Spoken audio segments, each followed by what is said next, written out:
Hi, everybody. It's the Bryan and Vinny show. We got no music. We've been ranting for 20 minutes now, and the show wasn't recording. I don't know why. I could have sworn I hit the button. I did not. The only thing I can come up with here is that Orlando Jordan was involved in some way, because if you'll recall, the Orlando Jordan's Time Machine also had an incident where the show was not recording. Remember that? I do recall that. Orlando Jordan has fucking cursed this show yet again. Do you want to do any of the speech you gave beforehand? No, I don't care. Because of the 20-minute ranting we did, more than 10 of it was you discussing website issues and stuff. Sorry the site was down, everybody. We're going to try and get it fixed. And by we, I mean Bryan and his friends. Much faster than the one I gave. All right. Impact. We're just moving on. No time to waste. I do not care. Go. Just talk. We got clips. 20 minutes. Gone. Gone down the tubes. Should we just start where we left off? No. Nobody gives a fuck about Mike TNA reading the format. I will. Okay. Just start with homicide took way too long to get out of a goddamn cage. Yeah. There's nothing. We discussed tattoos for a while. The stupid red cage. The fans chanting, "This is bullshit" in the first match, and how that was when the fans were chanting "This is bullshit" in the first match in the history of the new era of Impact on the biggest show they've ever done. That's when I was laughing my ass off. And then, as noted, Homicide, after about an hour, escaped the cage, where he was promptly hit in the head with a chair by Jeff Hardy. 20 minutes down the tube. Climbed up to it didn't take us 20 minutes to say all this. This show is just gonna be something now, because my dander is up. My dander is up. So then Jeff Hardy climbed the cage and sat there. By now, there are other places. In fact, you know what? It doesn't matter what our recap of this was. The show's replaying again Thursday. Watch the first 10 minutes. Yes. You will understand. I recapped this entire show yesterday. Yeah. And earlier here, apparently. So Vince is just going to take this show here. All right. We had Hogan's motorcade was on the way. Remember that, everyone. Hulk Hogan was in a motorcade being led by police to the Impact Zone. Why not? Christie interviewed Kevin Nash. He took a very long time to say that Hulk Hogan was his first mentor in the business, which is comical to me because I believe he was wrestling for like a decade before he ever met Hulk Hogan. He said everywhere Hogan went became number one, and that meant TNA would be number one, and that meant Kevin Nash would be making more money, so he was excited. He finally closed saying Hulk Hogan is coming, and he's not alone. It's a free show. Who cares? You know what I mean? No one's paying for this particular episode, so it doesn't matter that we screwed it up, and it's all falling apart at this point. I honestly, I may just read my notes verbatim for this. You may as well. Stop being creative. The idea was that Vince was going to read it. He was going to give his thoughts, because I already gave him yesterday, and then I was going to chime in with witty and intelligent comments. And clearly that idea failed. No. ODB versus Tara for Tara's women's title. ODB got new gear. It's a denim short. Did you turn me down? Maybe you should just leave. This may be time. Go lay on the couch, drink some water, and just take a nap. I can't believe... Did I turn myself down? Jesus Christ. Okay. We are not drinking. No, he really is this stupid. Listen, take a deep breath. I'm not serious. You've been on the go for like 3 days straight now. Maybe 4, because there was UFC on Saturday. I'm seriously losing my mind. Yes. I'm worried. I'm just going to take a little break. All right. I'll be back in 2 minutes. I'm just going to go and walk around for a second. Go outside and get some air. It's a relatively warm night for January in Seattle. All right. ODB versus Tara. ODB finally got new gear. It looked like before she had taken like a janitor's jumpsuit and just cut the sleeves and legs off. Now she has a denim top and shorts.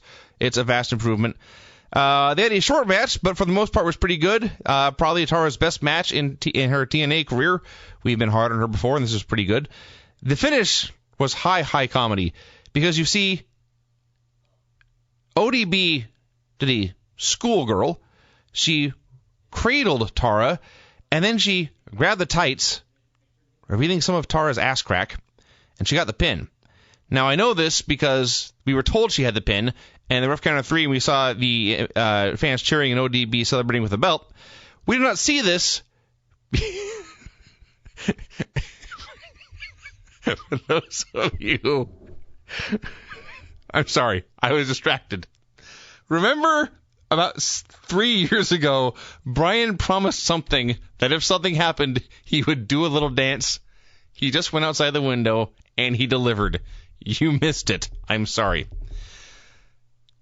So, ODB cradles Tara, pulls the tights, and then the director cuts away to a shot of the asylum cage in darkness, empty, with the fans sitting there, apparently taped right before they went on the air.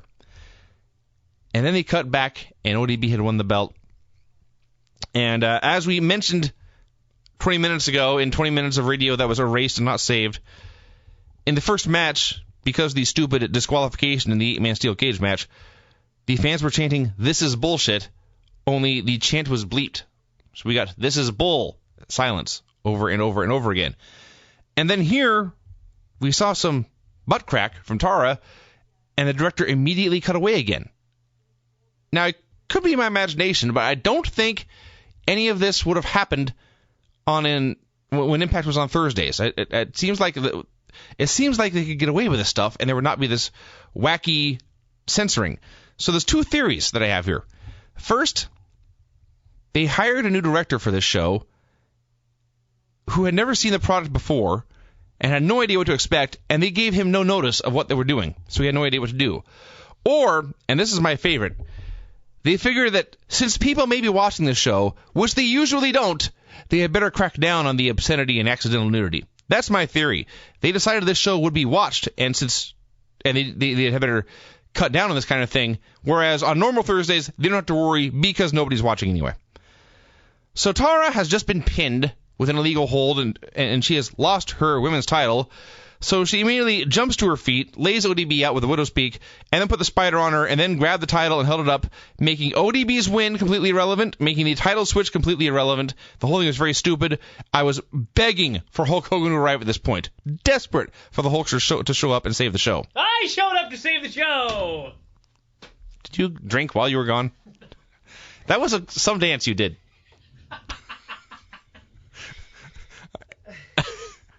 I can't tell. You're still turned down. Jesus Christ.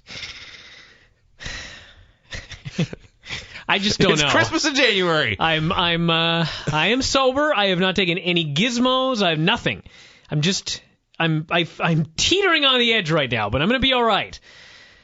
Let's keep going. So a limo showed up. Ric Flair got out. This is one of those things where I'm sure this is exactly how Ric Flair greets people in real life when he shows up at a new building. He walked up to everyone, he looked them in the eye, he smiled, he shook their hand, and he said, "Nice to meet you, how you doing?" And I guarantee you, as soon as he passed them by, they were immediately out of his head, gone. Yeah. So the fans were chanting, "Holy shit," again, it was censored here. They cut to a shot of the crowd, and this is after a commercial break, we were told, I say, not shown, that Ric Flair had gone to AJ Styles' locker room. Yeah. We got shots of Christie interviewing fans. The people of Walmart. They were not as terrifying as the people in the first fan segment of the show. But Foley showed up. She ran to get an interview with him. She asked, "What are you doing here at the Impact Zone?" He said, "I'm on my way to work," which I thought was a great answer. Turns out there was a memo that he had seen that said he had been barred from the building. He turned to the camera, and speaking directly to Dixie, he said he understood why they thought he may be disruptive, but he wanted to be there on this historic night. He promised to be in his best behavior. And he approached the gate, and there were two geeks there who said, "No, you can't go in." And so Mick Foley, Cactus Jack, the hardcore legend, the guy who lost his ear wrestling Vader, the guy who's gone into powerbomb, to barbed wire, C4, chair shots, all that, looked at these two geeks and said, "Shucks," and walked away. I just liked how Foley is standing there at the gate of the Impact Zone. There's two geeks not letting him in. And he turns around and goes, "I'm not being allowed in, folks." And in the background is a Ferris wheel. A Ferris wheel. They are at it's the circus. Howled with laughter. They are at, yes, the Impact Zone is a theme park. The Lashleys came out. He was loved at first. Crystal took the microphone, and before she even really said anything, this was like the best heel gimmick ever, just having this giant man stand there and let his woman speak for him. Yeah. And that's before she said a word. And then, of course, she healed on the fans immediately anyway. She said, Lashley is great. She said wrestling is full of inbred, toothless degenerates, so she had been watching the intro to the show. While honorable, strong, good men like Bobby had to find their way, she said he was asking for his immediate release from TNA because, and this is a quote, he has better things to do. This company is amazing. Yeah. I was hoping this really was the end of Lashley in TNA. Like, he just came out, buried the company, and then went to Strikeforce. He actually... Seriously. It's believable. Yeah. It's completely believable. So apparently it is not, but he came out, buried the company, said he wanted out, and left. We had the beautiful people played strip poker, and it managed to not be entertaining. Yeah. Ponder that. The highlight of this was when Velvet asked, what is it that people want to see on TV these days? And I raised my hand and said, wrestling? No, the answer is poker shows. Sure, yeah. So they did bad comedy. We saw another shot of Hulk Hogan's motorcade. I don't know where they were driving, but there were no stripes in this road to indicate lanes of any kind. We saw Razor Ramon and the 1-2-3 Kid were outside. 1-2-3 Kid and Razor Ramon. Yeah. 2010, everybody. 2010. Sorry, whichever. That's how I say it's interchangeable to me. Whatever. They were outside. Scott Hall, I don't want to cast aspersions or rumors about, but he looked fucked up. He looked drunk. Yeah. They wanted into the Impact Zone. They were not being let in. No, I'm not saying he was drunk, everybody. I said he looked drunk. That's how I was saying. saying. Maybe a great actor. Sure. Or fucked up, whichever one. Either way. Oh, Mike TNA bragged about being the most searched item on Twitter. Well, whatever. Maybe they were actually for a while, so good for them. Maybe. Well, does that make them money? Did he say what the Twitter was? Was it people saying, Christ, this show sucks. Why can't Homicide get out of the fucking cage? No. I did not indicate that. So, the motorcade stopped. Second limo pulled up. Somebody climbed out of the second limo into the first, and the motorcade continued. Yeah. And in hindsight, I have no fucking idea what the point of this was. I think it was supposed to be Bischoff, but I'm not sure. So Bischoff was late to the airport? Vince, don't ask me. I don't have any idea. I have no idea what the point of this was. So we saw Razor and 1-2-3 Kid walk in. They walked in, got a big entrance, posed, went to the front row. I love that after all these years, you're referring to him as the 1-2-3 Kid. It was funny. I don't mean as a knock. The Diamond Stud and Sean Waltman showed up, everybody. Lightning Kid showed up. And the Diamond Stud. That's much better. What a stupid name, by the way. Which one? Diamond Stud. They named him after an earring. So, well, he was DDP's guy, and he was Diamond Dallas Page. I see. Diamond's Stud. I see. Wow. That's not a good answer. No. So, anyway, Hogan finally entered. It was 5 minutes before the top of the hour. He had generic NWO knockoff music. It was dressed all in black, giving away if the presence of Scott Hall and Sean Waltman didn't give it away, this did. He was doing all his mannerisms. He got some pyro. He was also noticeably limping because he's Hulk Hogan. And he's walking down, and fans are going nuts, and people are jumping up and down, and he's waving to him. And he's being Hulk Hogan, and he gets to the end of the aisle, and he turns to his right, and there's Hall and Waltman going batty. Yeah, that made me laugh hard. They marked out completely. This is the highlight of their lives, seeing Hulk Hogan arrive in TNA. That made me laugh hard. We saw a shot of Brooke Hogan there. Apparently, Hulk's girlfriend was also there somewhere. She was right next to her. It was a blonde. It's a creepy subject that has been discussed to death. So Hulk got in the ring, and Hole, you say? Hulk got in the ring. Throat's a little dry. I like Hole Hogan. It's a good name. It's a good porn name. You done? I was just wondering if you were coming back. I don't know. I had a new gimmick for you. That's off. That's off the list. Hole Hogan. Unacceptable. Silver. Yeah. So, as we've noted many times, there's no man on earth better at milking an ovation for all it's worth than Hulk Hogan. He stood by the ropes, looked at the crowd, slowly shook his head back and forth, which of course made them cheer louder. Eventually they're stopped. He said they were making history tonight. He said he had been in the back all day long. So the motorcade was a decoy. I guess so. Or perhaps just to pick up Bischoff. Well, he was there all day long, and then he left so he could be shown arriving in the limo. Maybe that's it. You know what I mean? He could be. Honestly, that's a better answer than I could think of. Yeah. So he said he had been in the back. He was impressed with the young faces and the old faces, too. Although I do like a decoy, like a helicopter might be coming to drop a missile on his... So they had a decoy If they limo. put a hit on Hogan, they'll target the motorcade, not knowing he was in the Impact Zone the entire time. Exactly, I see. Hulk has a new tattoo on his forearm. I believe it reads, "I am what I am," which is hysterical for many reasons. No, it's actually a biblical line. It's I am I can't remember what it is. It's not. It's not I am that is. It's not a Popeye reference. Okay. Well, I was thinking more of that. Does Terry Bollea know who he is and who Hulk Hogan is? That's what made me laugh. So anyway, eventually he was cutting this pointless promo really when Hall and Waltman suddenly jumped the guardrail. Security held them back. Can I add one thing here while I'm thinking about it? Can I stop you? When I was out doing that wacky dance, I finished dancing, and as I started to walk away, I saw my neighbor walking his dog. You were in the middle of the parking lot of a full condo. I just nodded at him. Go ahead. This is the same neighbor who always walks by and stares at us through the window as we talk about wrestlers. Yeah. So Hall and Waltman got in the ring. Hogan gave them the old NWO finger, greeting. And I thought Scott Hall was going to fall down at any point, but thankfully he managed to stay on his feet. He said he wanted to hook up with the NWO again. He didn't use those words, of course, because he's not stupid. And he said he wanted to party and wanted to be in charge. Hogan said this is a different time and place, and it doesn't work that way anymore. And Waltman said it's the same place and the same people, and they were here to party. And Hulk said it would be totally different. They yammered back and forth a lot. Hulk Hogan said, it's time we all grow up. Awesome. He says, time we all grow up and do the right thing for the business. Hall said things are going to change with or without Hogan. This brought out Kevin Nash, and here the segment was 10 minutes old, and I'd had enough. Kevin Nash came down. He got between them, played peacemaker, told Hall and Waltman to let Hogan play his role. Hogan said, no, I gave Dixie my word. We're going to do the right thing and change the company for the better. He was not playing a role. Nash said, well, that's not what you said on the phone. And he asked when Hogan turned corporate, as if that was an insult. And this is when Eric Bischoff came out, and the segment was 12 minutes old.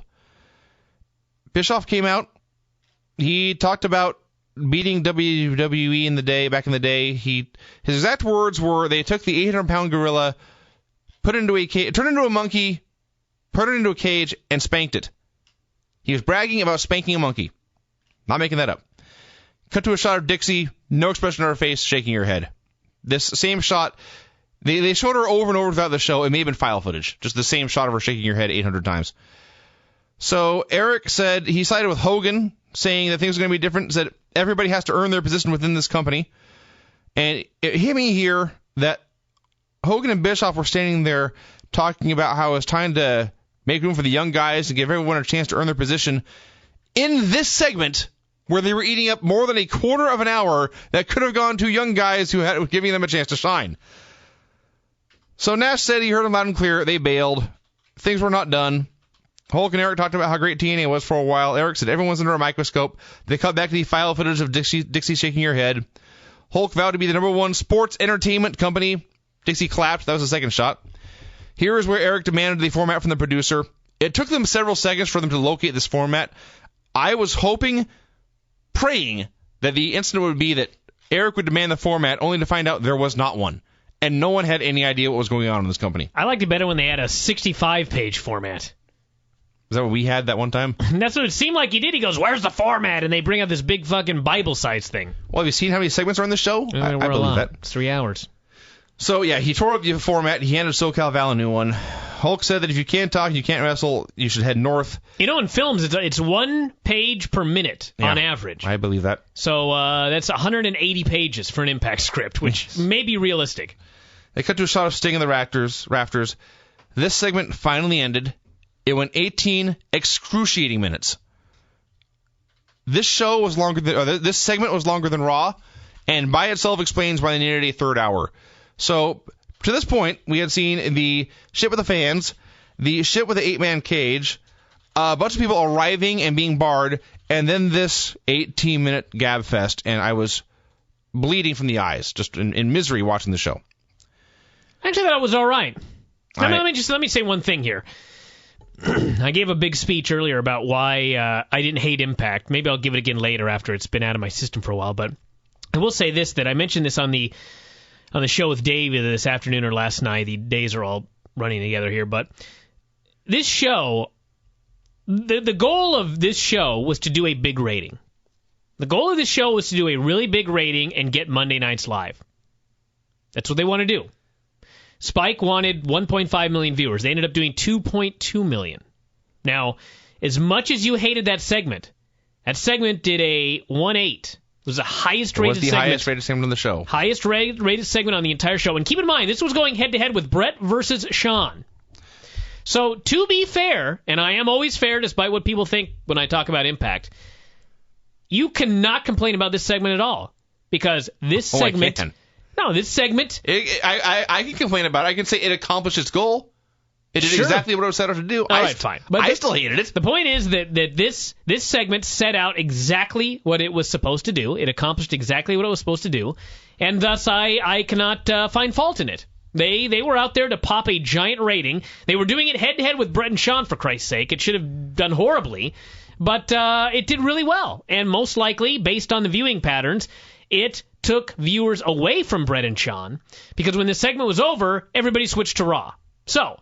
that means those people would have been on Raw had it not been for this segment. So this segment, everybody, was a success, whether you thought it was a good segment or not. It was a commercial success.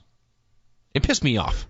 And as usual, that's all that matters. Well, that's fine. I don't need to see these old-ass geeks in the ring. So, the new format that Eric Bischoff handed SoCal Val began with a match that was promised last week.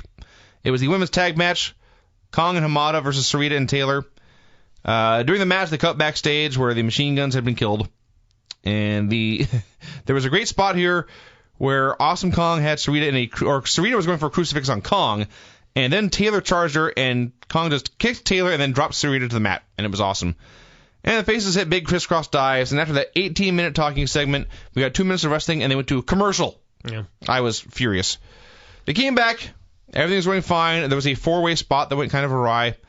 Taz was talking about Charlie Haas knotting up your leg, and I was confused. And then I realized he was meaning Charlie Horse. He's from Brooklyn. And eventually, Sarita was pinned with a powerbomb dropkick combo. The champions, or the former champions, I should say, were left laying, completely devastated. I guess their heels, Kong and Hamada, just destroyed them. They stood there triumphantly with their new belts. This was good stuff. Good segment. They established there were new champions, goddammit. Val Venus joined the poker party. He was wearing his towel. He wanted to play, insisted really that the girls let him play, and he pointed out that he had very little clothing on. It was just his towel, and so if he lost one hand, he was screwed. So his tease for ratings was to tease that he might expose his dong. You know, it's too bad that tattoo story got edited out because I could have made a joke about Val Venus losing his hand. You have a tattoo in his hand? Oh, losing his poker hand. Yeah. Move on. Mick Foley still could not get in. He went into like a side door. Security turned him away. It may have been the former main event Mafia security. I don't care. It was. He left, and as he left, he passed the Nasty Boys. Yeah. They couldn't get in either. And actually, they were being the Nasty Boys, they were loud and nasty. And I was actually hoping their gimmick would be that they just showed up at the Impact Zone every week and could not get in. Well, Jericho did that for a while. It would have worked even better here, just because they're the Nasty Boys. So Raven and Stevie were in the ring like condemned men, and we found out why. They were wrestling Hernandez and Morgan. They lost in less than a minute. Morgan booted Stevie in the face and pinned him. And that was that. Yeah. We got a Pope interview. And no, what we got here, Vinny, was Orlando Jordan. I'm going to start with a positive. Because Orlando Jordan was not there when this segment started. When this segment started, the Pope was cutting a promo. You love the Pope. I do love the Pope. I love the Pope. Yeah. We all love the Pope. I don't know if I've ever seen the Pope as great as he was here. I don't know. This one didn't blow me away. I've seen great Pope promos. This one was adequate. I was a big fan of the Pope. And then Orlando Jordan popped out of his time machine. Literally, because I've not seen him in 4 years. And walked up and wanted to know where Hulk was. It was kind of amusing here, because I remember years ago we were talking about Orlando and how much he sucked on SmackDown. And someone talked about how they liked him because he had a cool afro. And I pointed out that Elijah Burke was in Ohio Valley, had a much better afro. And here they were face to face. Elijah Burke's still much better. Yeah. So Jordan called the Pope a ripoff of himself, which was comical and infuriating at the same time. The point of this was to make Orlando look cool because he knew Hulk Hogan and make the Pope look like a geek because Hulk had not bothered with him yet.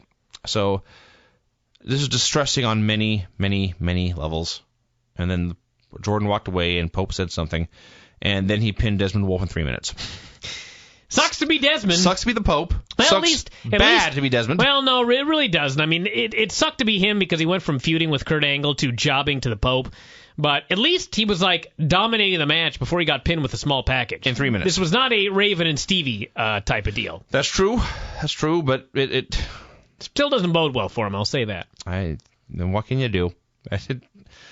Talk about the AJ he was promo. Out there, he was out there with his pale skin and buzz cut and plain gear, and he did not look like a guy who would rock Hulk Hogan's world. Let's talk about the AJ promo. I'm going to expedite this show. The AJ promo? You're skipping a bit. Jarrett showed up. Rhino was killed.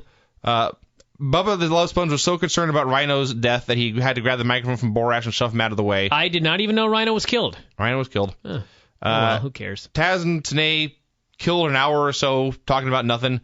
Then we got an AJ promo. He said it was the most exciting night in TNA history.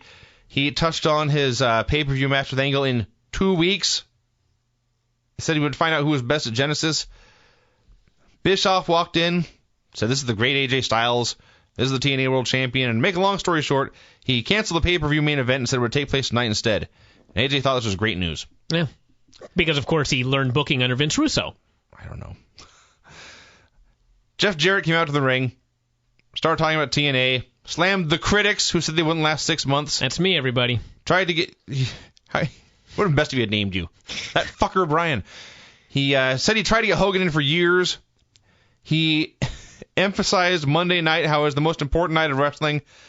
And I thought to myself, wow, that would be a great thing to say if this wasn't a one-time deal.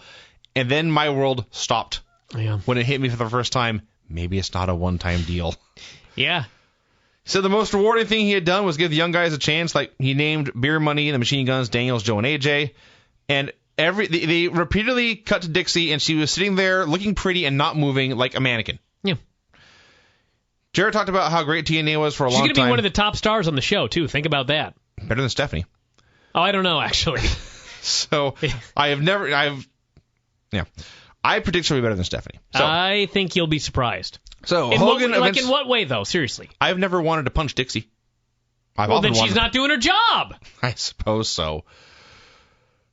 So Hogan cut Jarrett off finally, told him to stop talking about I. Told the truth about the company, which is that Jarrett ran it into the ground and it would have been dead if Dixie hadn't stepped in to save it. That was funny. And the fans, I noticed this on Monday, the fans hated the truth. They could not handle the truth. They could not handle the truth. In fact, wasn't a few good men in Florida. Anyway, Hogan said they restructured the company. Hogan was now the partner. Now the young guys are going to get a shot, and Jarrett had to prove himself. And it was sort of funny, because if you listen to the content of Hulk Hogan's promo, the content was all very babyface. Well, did you read the update today? I did read the update. I understand that the deal, things went awry, but still, his delivery was very dickish. Yeah. Because I don't know. I don't know. They're going for shades of gray, I guess. Well, actually, they're supposed to be baby faces, though, both sides. Well, is that not the definition of shades of gray? Well, no, they're both supposed to be baby faces. I guess so. Well, anyway. All supposed to be white. Okay. There was a segment here that would theoretically be Christy interviewing Daniels. Really, it was Christy cutting a promo while Daniels stood next to her. Yeah. And as soon as he started to talk, he was interrupted by Jeremy Borash, and he threw up his hands and walked away. This poor fucker. Sucks to be Chris Daniels. Oh, this poor guy. So Borash had Foley on the phone. He told Christy he wants me to let him in. Christy told him not to, wisely. Borash did. He walked over the door and opened it, and Foley stormed in. That was that. Yeah. Jeff Hardy was painting backstage. Shannon was marking out for the painting. How did I miss these segments? Were these the weird segments where they're doing a commercial and then they cut back to a segment in the middle of the commercial? No, they did do one of those of Jarrett. After he arrived, remember he walked in and sort of clapped to himself and smiled and nodded and walked back and forth. No idea how I missed these. They did that. They cut the commercial. They came back. He was still nodding and smiling and walking back and forth. They went back to commercials. But no, the thing with Jeff was, it's TNA. These segments are like 20 seconds long. I guess so. There's a button on the remote that skips ahead 30 seconds. So I was trying to figure out, because later they had this segment with Jeff leaving, and he was mobbed by the underage girls. And he had a painting. And he had the painting, and I'm like, why the fuck does Jeff Hardy have a painting of himself at the fucking Impact Zone? Which I guess now that you mention that, the question is, why the fuck was Jeff backstage at the Impact Zone painting? Don't know.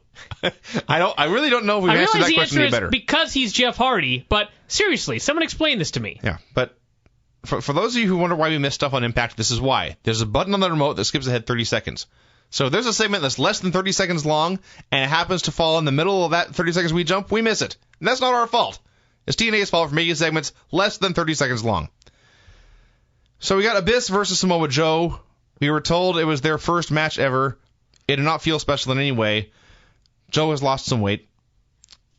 They showed a shot of Sting, who was in the rafters, I guess, and I wrote down... The rafters! Yeah, and I wrote down, Sting is still there. And right after I wrote that down, Mike Tenay explained, that just confirms that Sting is still here. They had a pretty good match. Joe got a kick out of a chokeslam. There was a chair shot to the head. And then At least it was a light one, unlike the one Jeff gave Homicide. It's much better than the Homicide one. Joe hit a chair shot and then applied the rear naked choke. And Abyss... Remember when Brock Lesnar tapped a Frank Mir? And he was tapping, but you couldn't tell because he was no good at it. And he was like this. His big paw was just lumbering slowly up and down off the mat. Abyss was much slower than that. Apparently, some of these guys need to learn how to tap out. Yeah, it's tough. So, Bischoff was backstage talking to a director or someone and he told the guy, we need to shorten that segment. Script, everybody. Well, I just laughed because there were 40 minutes left in the show and they were still rewriting it. Yeah, of course. Crystal confronted him. He did not care that Bobby Lashley was leaving TNA. No. Made no difference to him whatsoever. Of course not. Crystal demanded a meeting with Hogan. Bischoff told her to wait in line. She said they were losing the biggest star TNA has ever had. Bischoff laughed out loud, a hearty Billy laugh, because you see, Bobby Lashley is not a star. So they paid Bobby Lashley a bunch of money, and then buried him and made him invaluable. Well, no, these guys didn't. It's a new regime. Changes are coming. I see. Changes are coming. So they want to bury the previous regime's acquisition, rather than try to. Okay. So Bubba the Love Sponge cut a promo over the prone bodies of beer money. Someone was running backstage, laying out wrestlers, and Bubba was doing this things purely for comedy. So, useless. Nasties still could not get in the building. Bubba the Love Sponge appeared and distracted the security, and they snuck in. We got a Kurt Angle promo. He explained that he lost his title in September to an incredibly talented wrestler named AJ Styles, but it was actually in a four-way match, and AJ never beat him one-on-one. He said AJ can't beat him one-on-one, and it's time for him to reclaim the title. It was a good promo. Yeah.